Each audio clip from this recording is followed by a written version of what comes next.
গতবারের বিপিএল একজন দর্শক হিসেবে যদি বলি, একটা টি-20 টুর্নামেন্টে রান হচ্ছিল 120 110 অ্যাভারেজ, অন অ্যাভারেজ। এবার প্রায় 200 অনেকগুলো ম্যাচে রান হচ্ছে, তো দর্শকরাও আনন্দ পাচ্ছে দেখে। তো খারাপ ভালো সব কিছু মিলেই আশা করি এবারের বিপিএলটা আমাদের জন্য একটা লার্নিং হয়ে থাকবে। আগামীতে আমরা এর থেকে আরও ভালো করতে পারবো, এটাই প্রত্যাশা থাকবে। বোর্ডে অনেক বড় পরিবর্তন এসেছে।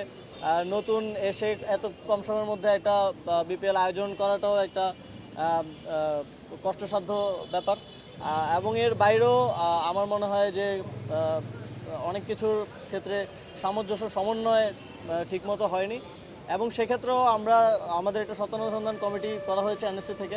আমরা সেই বিষয়গুলো খতিয়ে দেখব যে কোথায় কোথায় এরর ছিল, এবং will try to fix it. কারো যদি অবহেলা থাকে আমরা সেটাকেও অ্যাড্রেস করব।